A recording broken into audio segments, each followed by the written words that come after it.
call the let me think the date, April the 10th regular Planning Commission meeting to order, and at 6:01.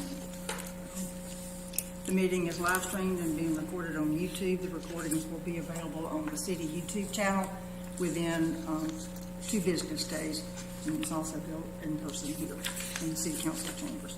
Planning Commission is appointed by and serves in an advisory role to the City Council regarding development of our city.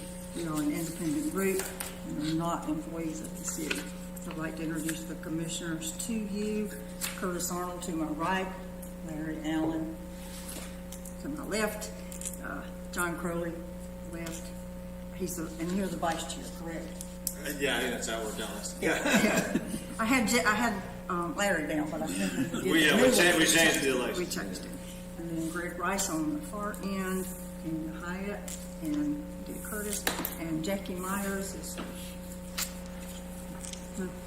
Okay. I don't know what the situation is with that. But otherwise, we have a quorum, so thank you, commissioners. From the administrative staff, we have Art and Jake and Nathan from the Planning and Development Office now.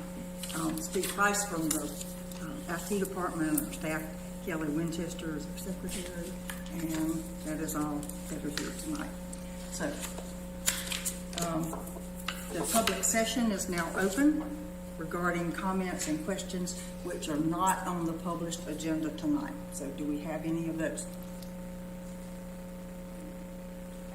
And just, if I'm bringing up something that's not on the agenda, that comes up at the end of other items not under this public session, right? For us, Yeah, yeah. you guys. So This that's is, yeah, this is if anybody from the public wants to speak Yes, you on can bring it something up. not on the agenda. Okay, don't have that. So we'll close. Do we need to hold it open? Do you think we'll have any call-ins? I'm just going to go ahead and close it then. If we do, we'll address it if we have a call.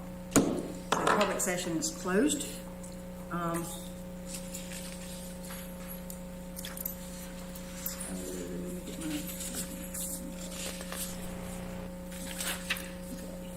So our first item is, or action item, is the adoption of the minutes from the March 15th, 2023 regular meeting. Are there any additions and corrections, changes, deletions from any of the planning commissioners? I have 2. Okay. Page 2, under public comments, and this was referencing Kyle McCormick. Kyle is not the bar chair, he is the vice chair this year. Todd Howard is the bar chair. And 2 paragraphs down, reference to Mrs. Joan Borick spoke. Need to add a K. It's B-O-R-I-C-K. Misspelled her name. That's it. Anyone else? Do I have a motion to accept these as amended? I'll make a motion to accept these as Thank you. amended them. Do I have a second? I'll say. Okay. So let's all in favor of approving the minutes as amended by Curtis, please raise your right hand. I was not. And you're abstaining because you're not here. Okay. So 1, 2, 3, 4, 5 yeses, 1 abstention, and 1 absent. So under our action items, the first item is 2023-R-01, proposed text amendment rooftop canopy standards. So do you want to? This is, present that? yeah, and Jake is available to answer any questions, of course. This was something that, this is the 3rd time, I believe, it's either been discussed or dealt with. There were some changes made to the draft at the last meeting that the commission wanted to see actually, fleshed out before any decision was made. So as is shown on the draft, anything in purple on that section 19, in that section 19405 that calls out the things that were changed based on the discussion at the last meeting. Anything that's in red, we've already seen at, at least one meeting. So, Okay. Anyone from the public want to speak?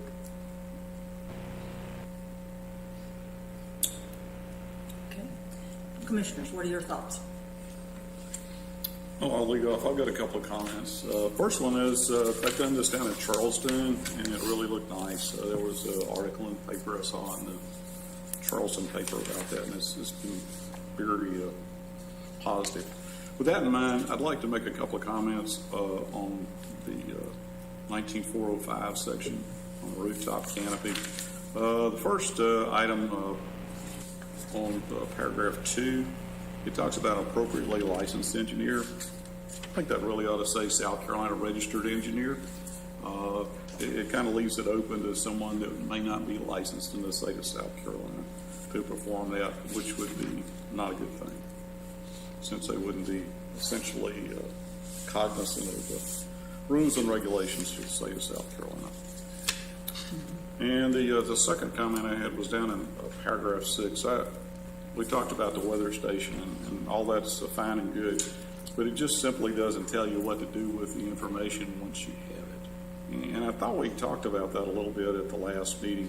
So I'd like to suggest some language here to say something like the building owner and the manager is responsible for ensuring the staff monitors the readings within the approved engineering guidelines and the operational standards that will be permanently posted at the entrance to the area. So I'd like to propose those changes and adds to paragraph 6. Everything else, I'm fine. Anybody else?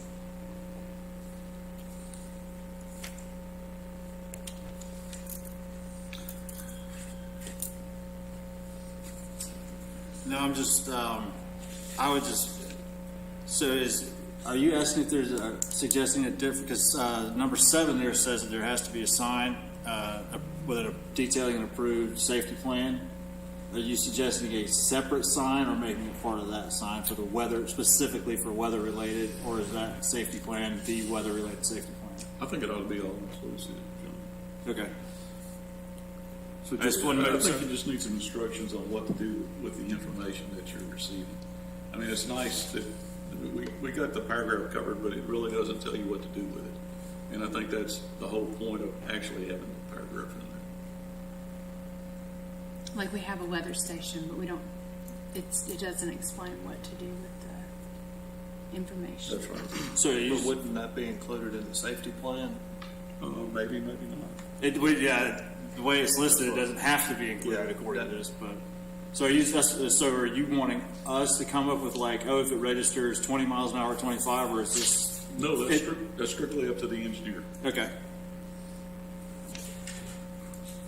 I don't think that's anything that, since we're calling for it to be evaluated by a registered engineer, I think that any sort of criteria that was given as far as what to do in the safety plan, that all comes from the engineering analysis.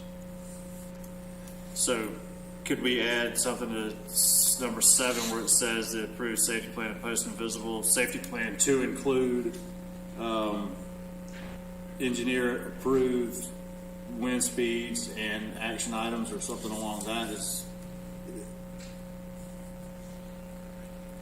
I'm trying to figure out what I'm trying to figure, because I mean, unless you get, do you guys have suggestions? What how Curtis is describing is exactly what the safety plan is. Like that's what we were participating. But we can absolutely, I think, it'd be more appropriate to add it to 7, saying the safety plan, which will include engineered spec wind loads for the structure and what, I don't know, we'll come up with language as to what you do.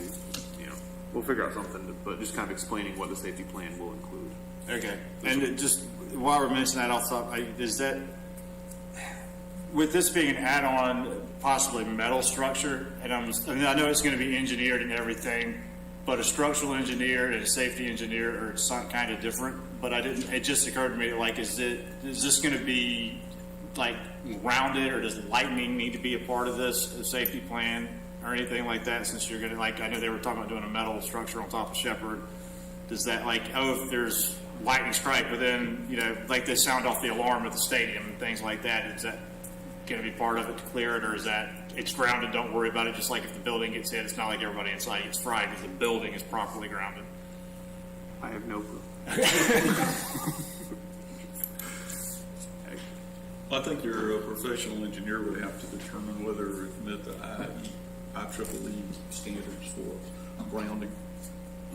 We've had that discussion before in bar space, actually. But that would be up to the engineer to decide whether it had to be grounded. Okay. I don't think that's something that we dictate through this. Okay. I would think too, if there was lightning in the area, that would be a huge liability for the hotel to have people outside under a metal structure. For that, like you said, it needs to be documented somewhere. That'd be the tallest one downtown. Yeah. Larry, do you have concerns or questions or comments? I'm just trying to figure out in my own mind. It seems like what we're ending up doing is changing the height restriction.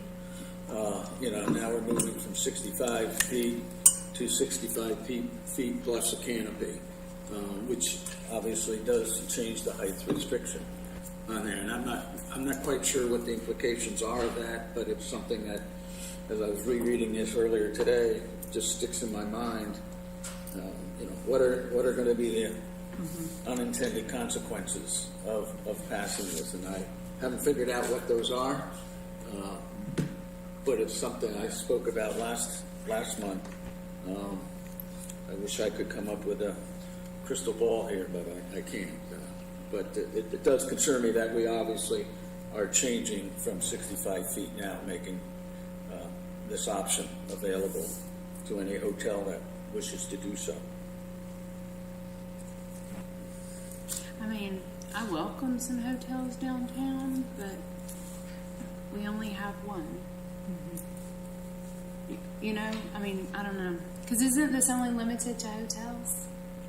Yes, So, that concerns me too, about creating an ordinance just for one building. it doesn't concern me because I think that it helps with Larry's concern because you're creating the ordinance and limiting it to hotels. So I think when we're thinking about the consequences of it, it's going to be less than if we approve it for any building. So I don't know. Did y'all all go look at the Shepherd Hotel and go up there and see what? I did. You did? Mm-hmm. I did too. So, I mean, I understand why they're asking for it. So, I don't know. But I don't have it right in front of me. Did we specifically word it for hotels only, or just any building in the commercial district? No, it is for hotels in the C district only. Okay. Currently, And Very I'm true. more comfortable with that. I'm comfortable with what would be a problem with us only limiting it to one hotel. I mean, only limiting it to one type of building. What's the problem with that? No. Well, I think there are some that I don't think you would want type of town tavern to put a rooftop bar. But they could, because they're not at the maximum height. Right, but they're also not. But they're not a hotel. Right, but they're not at the maximum height, so if they wanted to adapt their roof right now and put in a rooftop bar, they could under current zoning. Oh, okay, I get you. So like, the only reason we're having to add this is that that hotel is already at the maximum height. If they were 15 feet shorter, this wouldn't be an issue. They could just add it because they would still be under the maximum height. So any building downtown that wants to retrofit and engineer their roof for a rooftop canopy to hold load could do that so long as they don't exceed the 65 feet height. They can do that right now Right now. without us having this meeting. Correct. Yes. Okay. One of my other concerns was the comments that Derek Hodgen made last time about the engineering. And I think it's been addressed with item D about professional structural design and installation and requiring an engineering analysis. And then there was one other place that I thought maybe it had been. But I sent him a message and asked him to look at that and if it addressed his stuff, and I just got the response. And it said, he says, "It sounds like my concerns have been addressed. Just make sure that the engineer is not limited to checking the attachment and the adequacy of the canopy to resist code prescribed loads. The engineer also needs to certify/approve that the roof deck that will become a floor has an adequate live load capacity for the intended occupancy and will handle potential dynamic loads due to dancing." And is that's addressed too? Yes. And then, we have you represent the hotel, right? Was this in the original plan that you eventually wanted to have a rooftop facility? Yeah, you can come. They currently have a rooftop facility, they just want to put a cover over it. It's currently accessible and live load rated, if I remember was correctly. built It's for- it's built and accessible right now, used for events. This would just give them weather protection during those events. But it would Yes, also make yes, and yes. would also make it 12 feet taller or 15 feet or whatever it's going to end up being. And you've expressed that concern, and that's a concern for me too. It is, but what we talked about last time was the height of their request, and I'm not trying to, sorry, I know that we addressed it last time, that this will not exceed the height of any existing structure currently on top of the hotel. In other words, the top of the elevator shaft and all that stuff is at this height, already sticking up that high. So this canopy, they're not going above that to add any additional height. There's the 65-foot rooftop height, then there's the parapet walls, and then there's the non-counted items on the roof that are above 65 feet. And this isn't going above any of that. Correct. And yeah, so the initial design always had rooftop event space without cover. So from an engineering standpoint, the load capacity, the dynamic load capacity is all the hotel was built accordingly. So your initial intent was without a cover? That is Is that what correct. you said? So why- We actually had thought that we could put temporary tents up there. So that's what we thought we were going to do for inclement weather. And I mean, I'll say that when I went to look at the location and where they wanted, it was I wouldn't want to be up there because the glare was so bad at the top of the roof. So I mean, when you're standing there, I understood what the need was for it because it was not. It was a very pretty view. It was a nice place, but the sun created a problem. So. Yeah, it's not just rain, it's also sun, heat, wind. So it without this canopy cover, it definitely limits our ability to use that. And if you think about it, if you were to book an event 2-3 months in advance, and we would say to you, but in the case of inclement weather, we don't have an option, so we haven't had a lot of events on the rooftop because of the advance notice. You can't predict the weather. So this would give us the stability to book in advance and show off the view.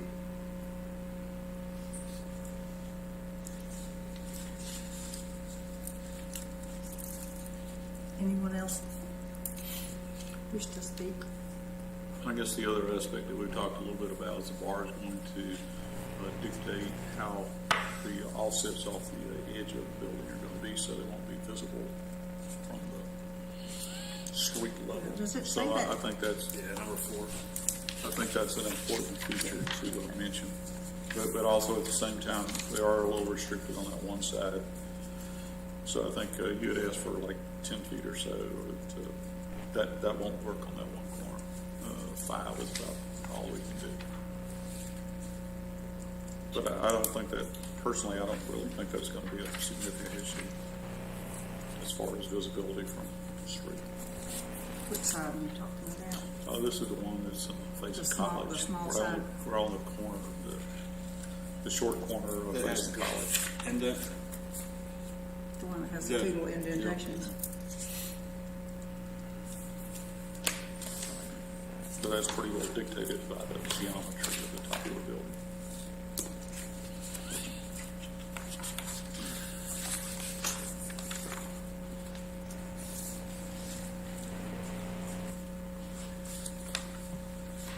ready to vote? Do I have a motion?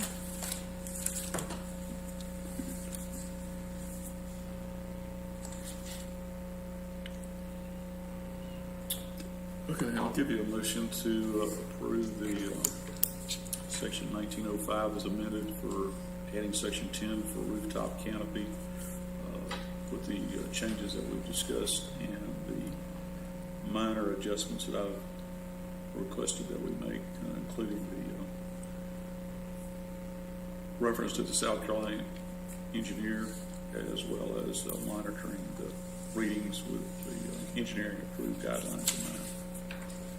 And posting those at the entrance. And I think we've already talked about the safety piece. Second. Further discussion?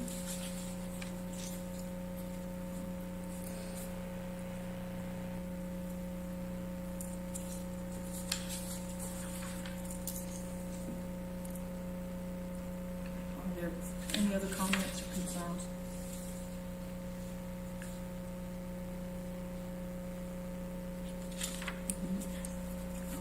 Guess we can call for a vote. All those in favor, raise your hand. Those opposed? Motion carries 5-1.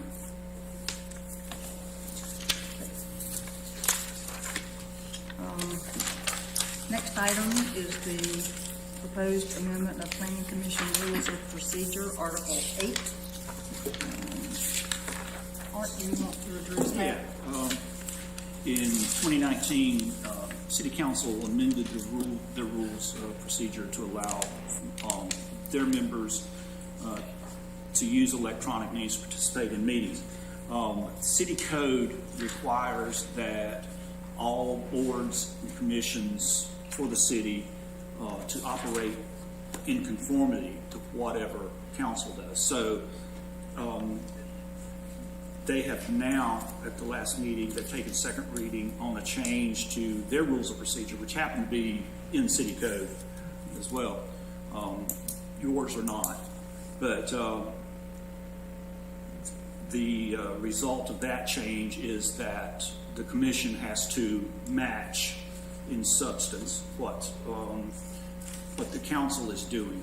So basically, as now is how things work. It allows for electronic participation in a much more limited fashion. Only for unexpected situations beyond a member's control when they cannot otherwise attend in person. You're saying this is what the city council is now operating under? Yes, yes. And therefore, the commission has to adopt similar language that does the same thing. And again, the commission's rules of procedure it's not verbatim. So, but in this draft that you have before you, it took the changes that council made, making sure there were several key words that are in there. So this will do the same thing. And if you notice, I struck out in the draft, you see I've called it out on purple, the strikeouts. The red text is what brings you into conformity with what council has adopted. So attendance through electronic means is limited to only exigent and unforeseen situations due to circumstances beyond the member's control, when they are otherwise unable to be present in person, and when the chair has been provided with a written explanation. Electronic attendance may not be used as the primary method of meeting attendance and shall only be used infrequently. How is infrequently defined? There's that is a term that council used in theirs. It's and the way it's if a word in a code is not specifically defined, it reverts to being defined as it's common usage. So if you look it up in a dictionary, you're going to find infrequently is not often. So it has no special meaning in this context. So, Isn't there somewhere some information about the number of meetings? that's in another section as three That's per in year. that's in the bylaws. That's also in the bylaws. You can Yeah, only in the miss so many bylaws. meetings per year. Right, but this is part of the bylaws too.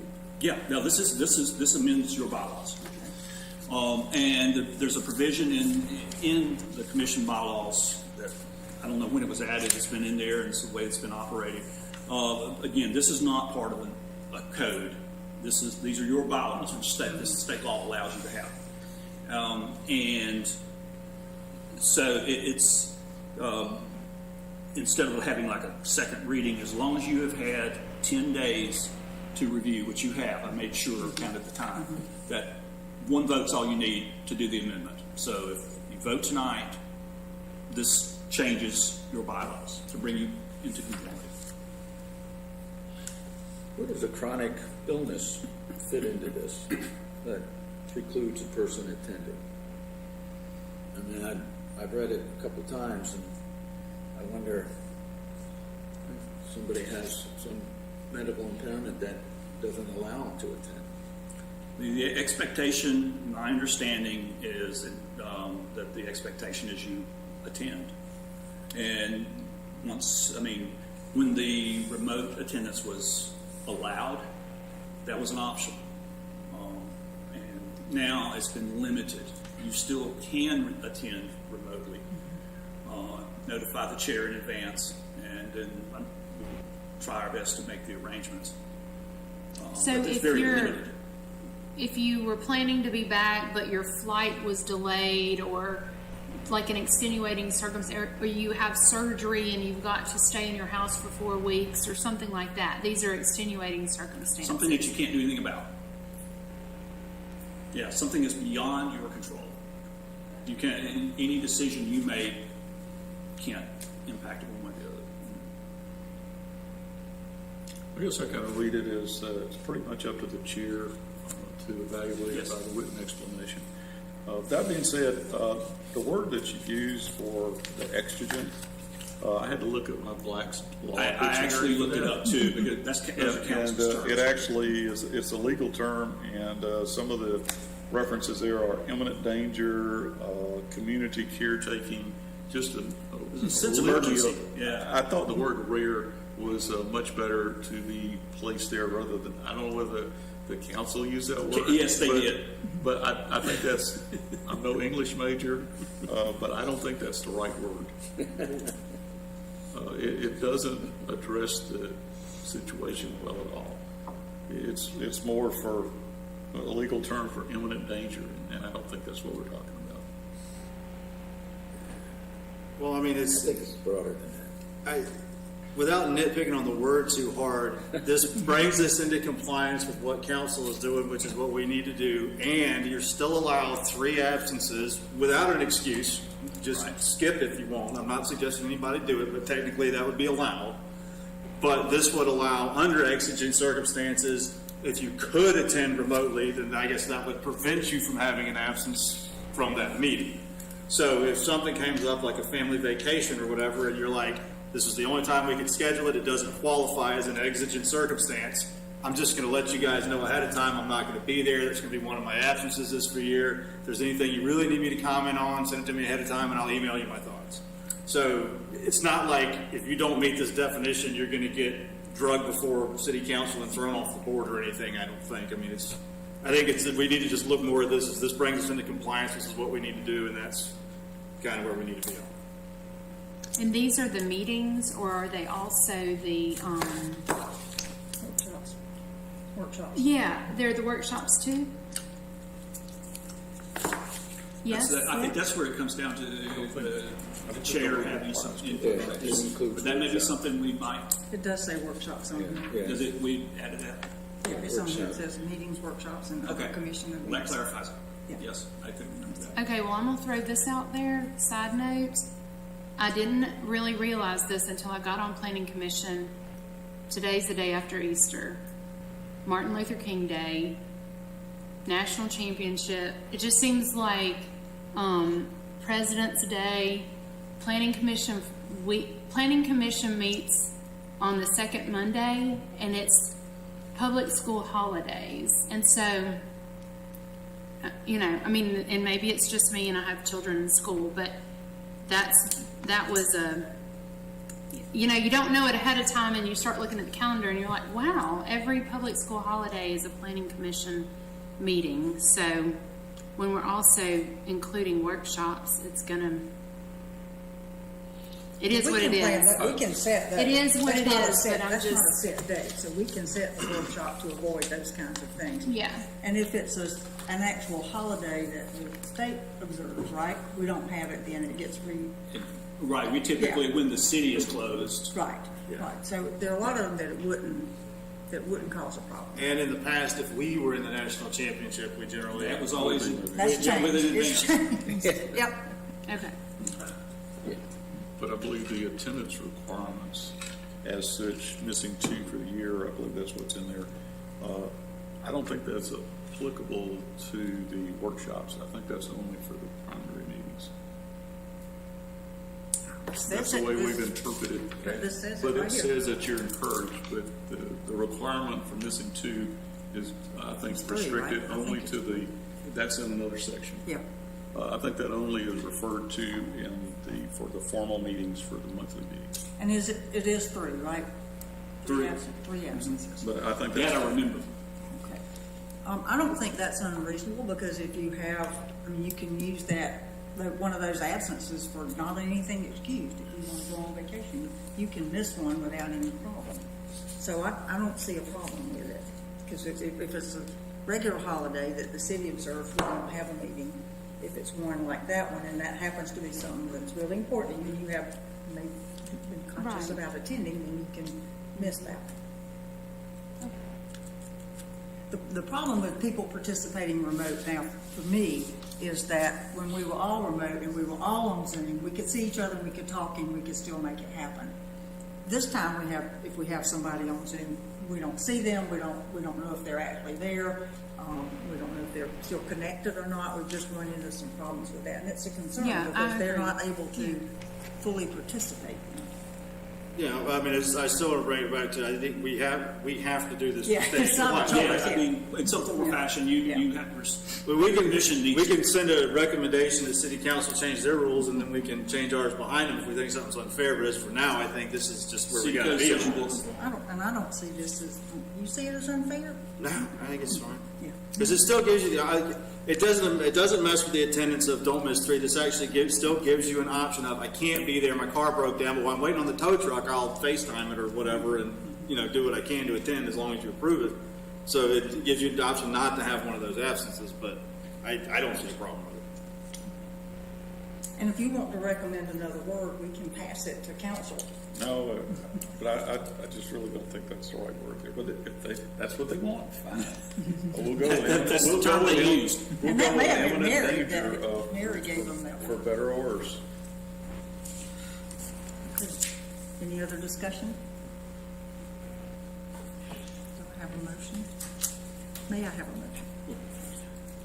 I'll make a motion to approve the proposed amendment of Planning Commission Rules and Procedures, Article 7, attendance. I Second. second it. Oops. Any other discussion? All those in favor, raise your right hand. Motion carries unanimously with those present. We get one absence. Okay. Advisory items. There are none listed. No- Do you no have any? advisory. Okay. Discussion items. There are none listed. Do you have any? Don't have any discussion. Staff reports.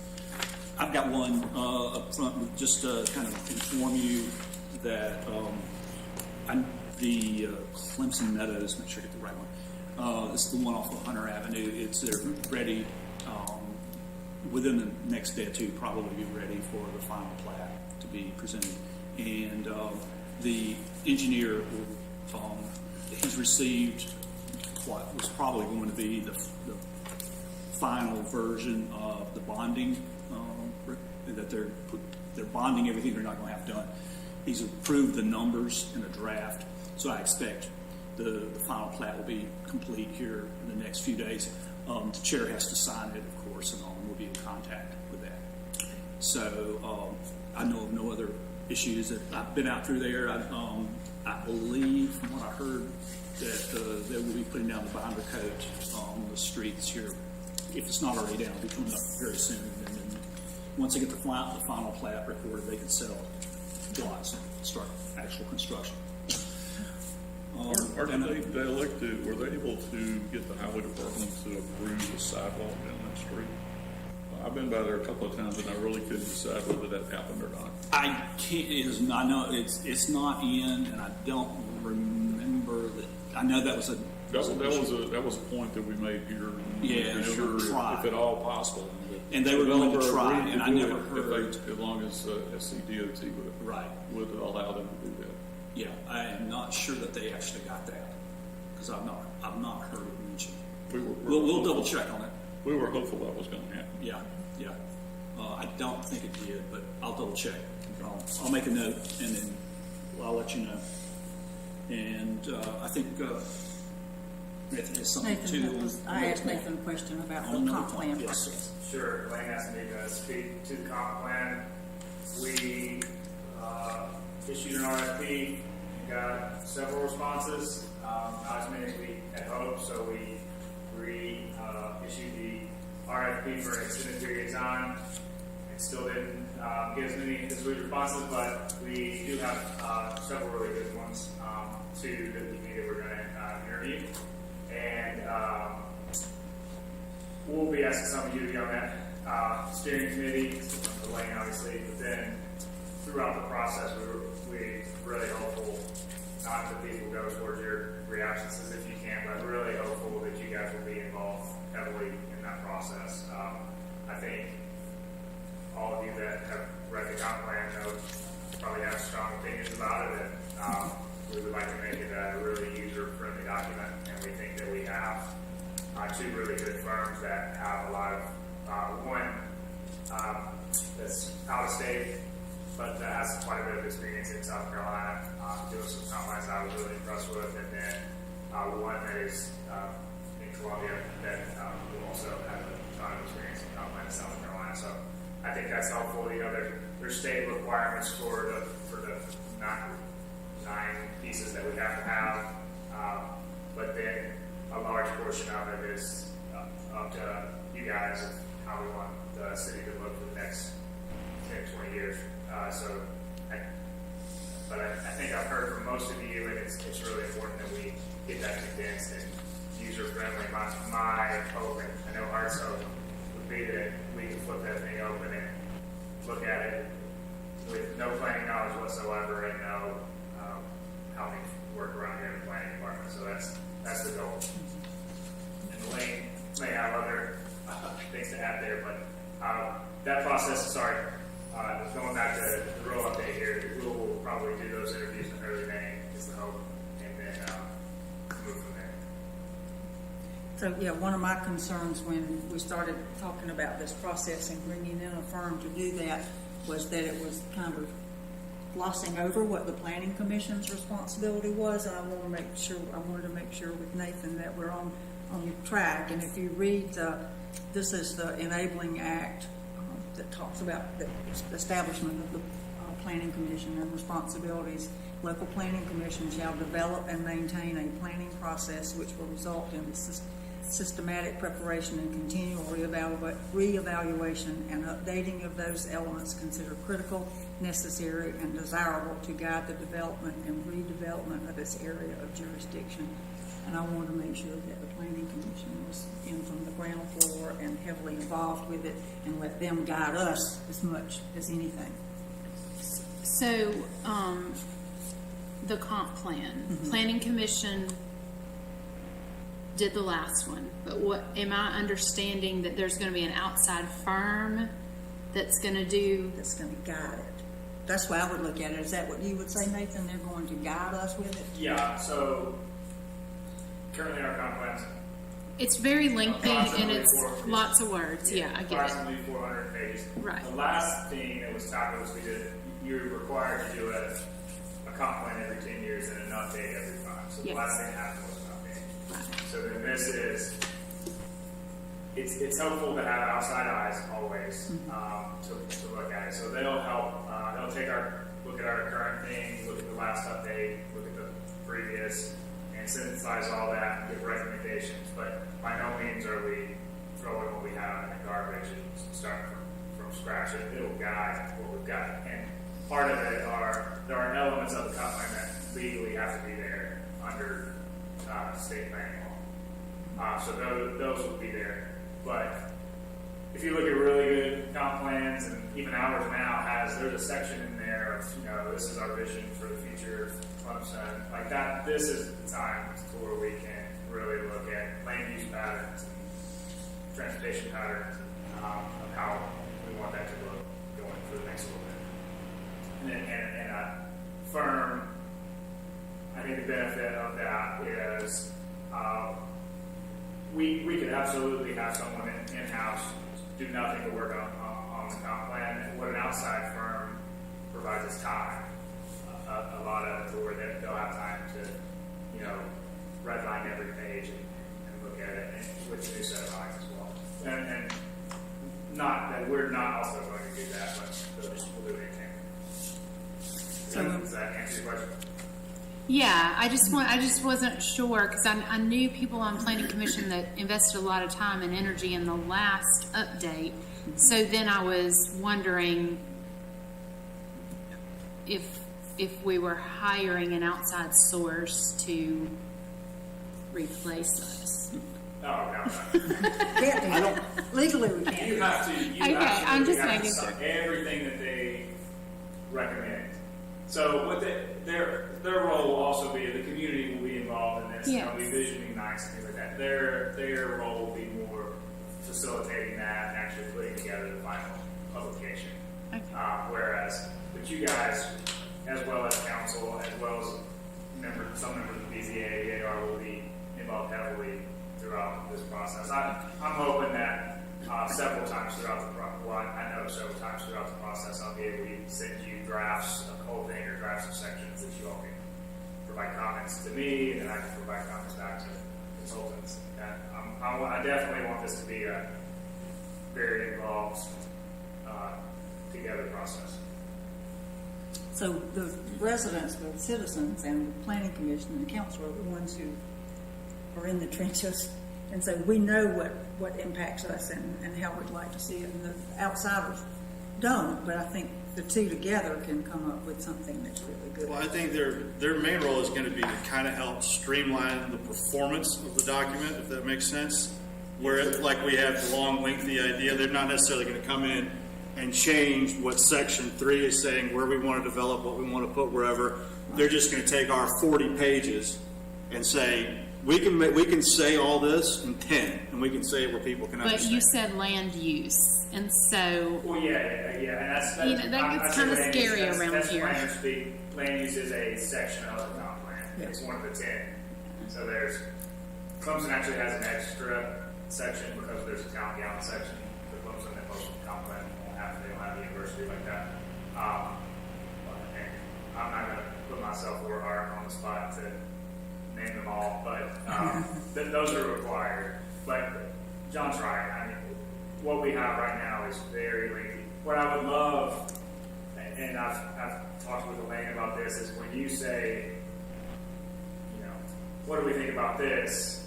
We can flip to page 7 in the comp plan and be like, oh, there it is. And that's, very simple for us to do rather than dig like we have to do sometimes right now.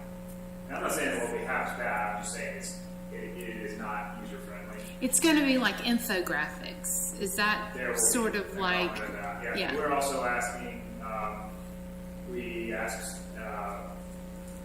for a video piece to this as well. That a lot of communities have done, and it just helps to explain like what you guys do and what the planning department does to create a community. Nathan, could you share that? I haven't seen the RFP. Yeah, I can share. Could you share it with them? Absolutely. Could you see? So Tanya mentioned about the 5-year update. Larry and I were the only ones that were on the planning commission at that time, and I think I calculated we invested just in meetings, not individual work, over 100 hours of meetings downstairs in that conference room where we went through this whole thing piece by piece. And I will admit, I think that it's probably a bit longer than it was when we started, only because we felt like a lot changed in Clemson from 2014 to 2019, an awful lot. And so that meant a lot of stuff had to be fixed. But I didn't want to take things out of the mid-year one because we weren't starting a new one. It was our intent to keep it in there and just identify it as done. Or there were several places that, for example, protecting neighborhoods is mentioned in, I think, 3 different sections of it. And the other people wanted to just take it out and only have it in one. And we've got to be careful about that because it does apply to the other 2 sections as well. So I'm hoping that this kind of guidance will help us do it correctly, so we will have that in there and it will be easy to use too. And I think when we're scared, we're going to write more words and we're going to put as much information in there to restrict as much as possible because we're scared. So then when you take the words out, it becomes, it wasn't in there, it was never said, is it gray area? And I think that's where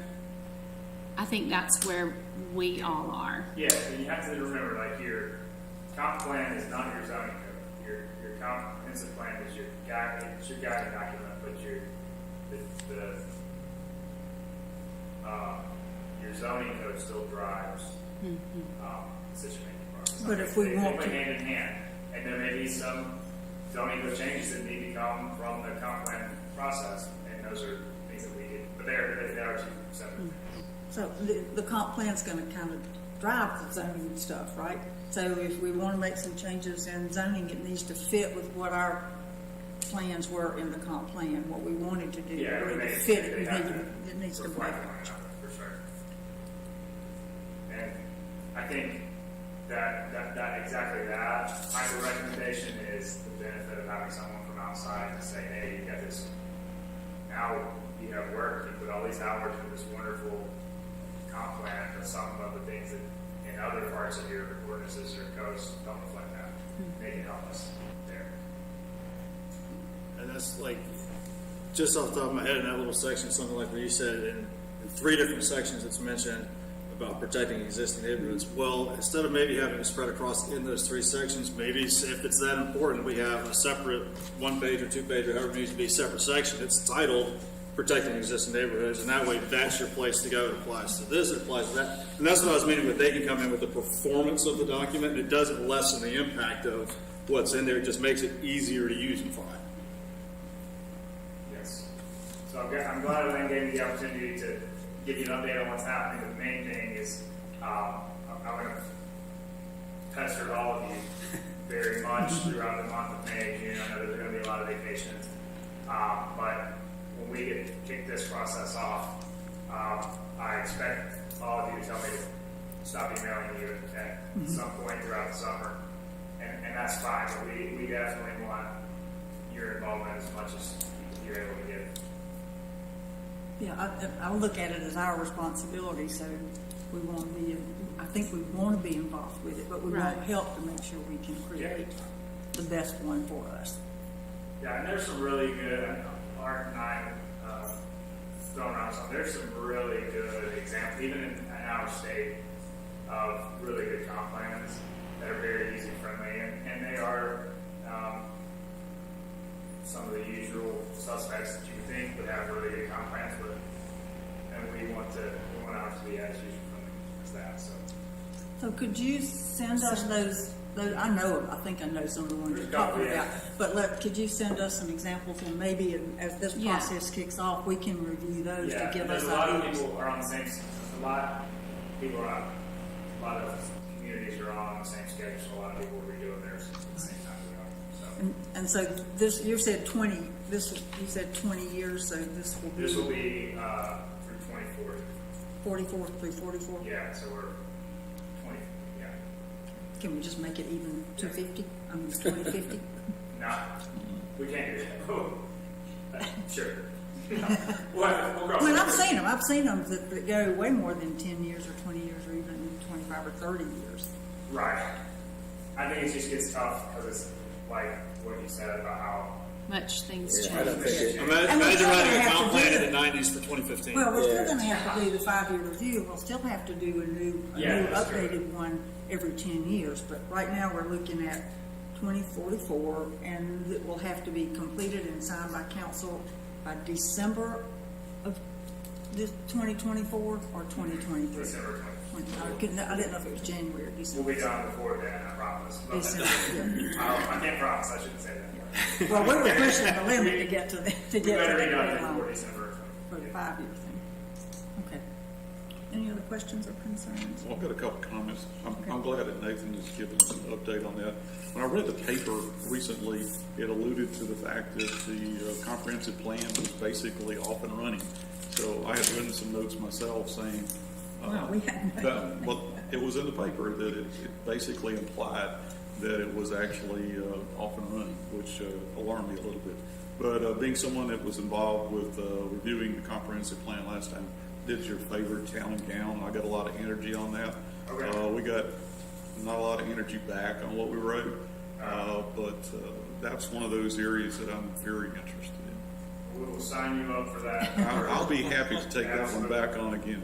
Yeah, absolutely. I mean, there will be, through the process, there's those sections, again, that I'm not going to try to name off, but when, I would hope that all of you would be involved in at least one section, and we'll probably call on you for more if possible. But I actually think that, one of the strengths of Clemson is that, a lot of people are interested in this type of document, and we have, I think we'll have good participation throughout the community.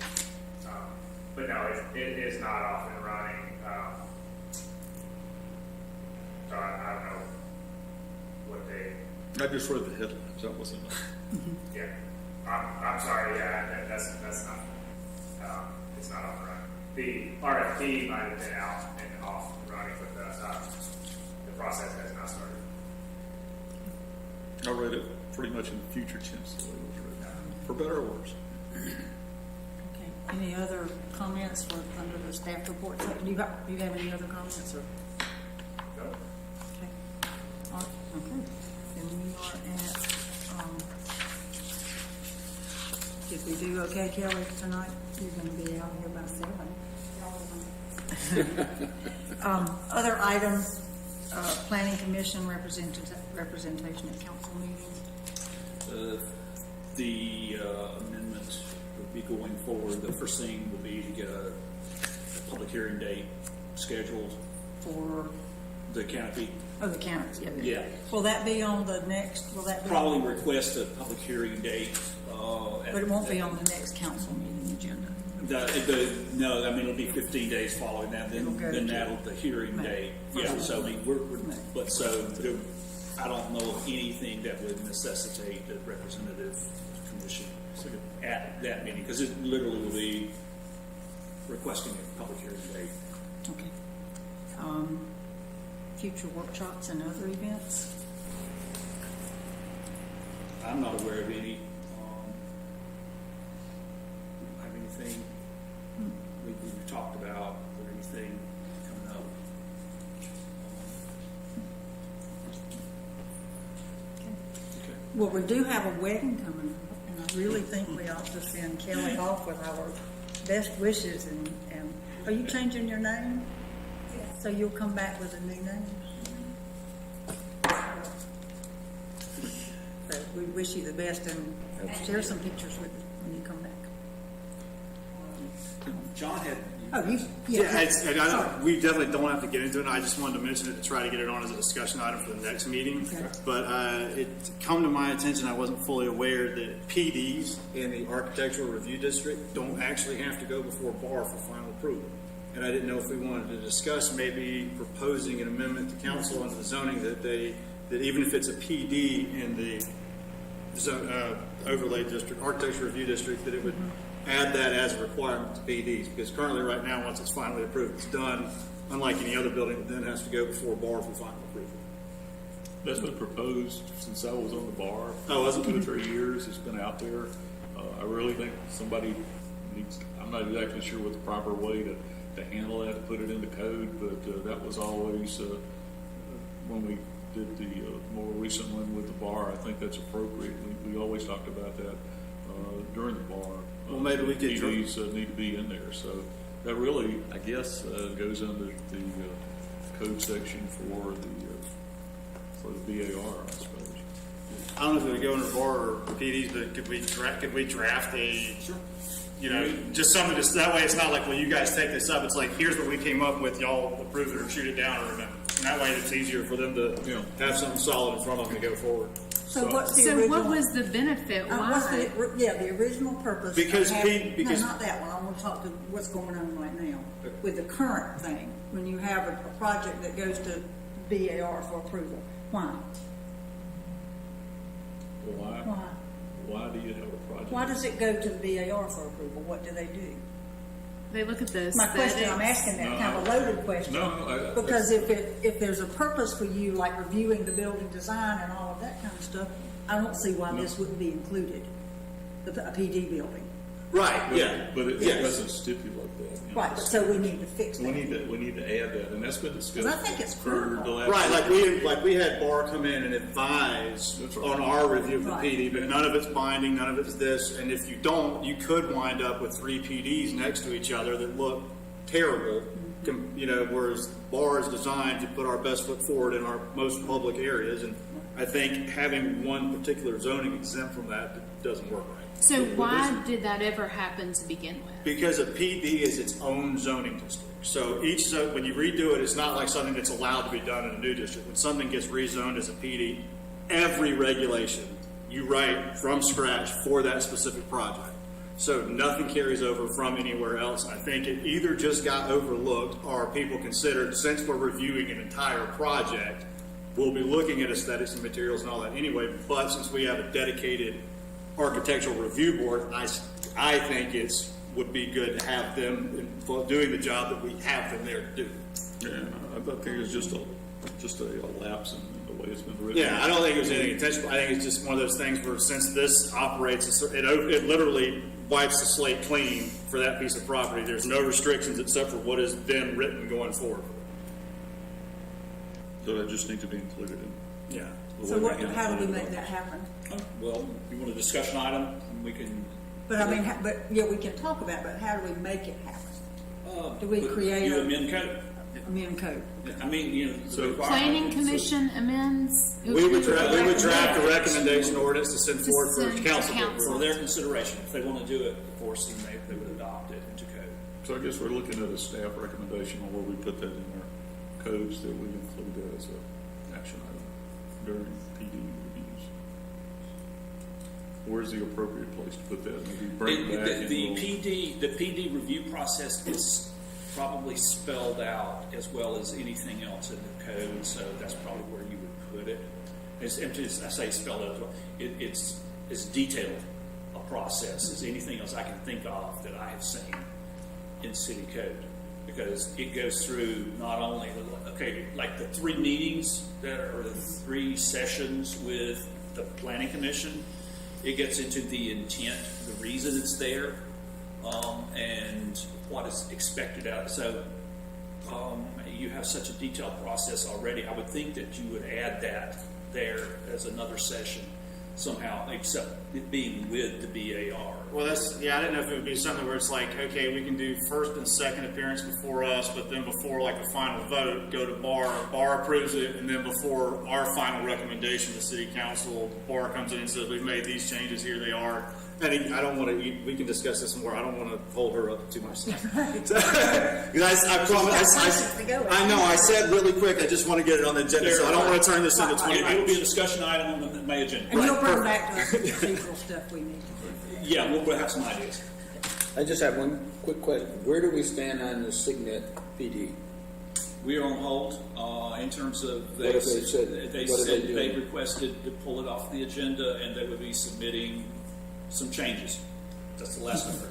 There's no timetable associated with that. I got Jake actually was the one that spoke with them, and so but he said he didn't have, and he's been in contact. I've spoken to Spencer several times, and he just asked that it Okay. be placed on hold for a while, and he said that he would like to have made some adjustments to the current plans. And So he still wants to keep it as a PD? yes, I'm not, he's not coming back to it, so. Now, when it comes back, that may mean there's some more catch-up to do, because we have no idea what you will be receiving. Yeah, depending on how serious the changes, it may start over, right? Well, I'd just like to say that if you're continuing to make changes, I think we need to have another workshop, and maybe engage the bar as well before we bring it forward for a vote. I mean, I'm not trying to hold them up, but I certainly don't think we ought to rush into a Hey, vote once it's without done, having. it's done, so- Oh, yeah, I think we need to have another workshop before. Yeah, there's a couple of concerns I have in there for the actual written ordinance where some words need to We be need to changed check and that things off. need to be clarified. There's word person is used instead of occupant and things like that bring up some concerns. Well, I think we've had a discussion about doing the checklist to ensure that we're aligning appropriately. So I think that meeting needs to occur before we vote, for sure. And can we get Nathan, can we get a clarification from the state about what they mean in this number 4, the planned district development or development project comprised of housing of different types and densities? Because essentially what they're bringing to us is apartments of different densities. So when I read this, it tells me that's not a variety of housing. So I'd like to, I mean, we've addressed that, and maybe it's used loosely, but I really would like to get clarification from the state about what that means, what they intended when they put that in there. Anything else? Okay, do I hear a motion to adjourn? I'll make a motion to adjourn. Thank you. Second. All in favor?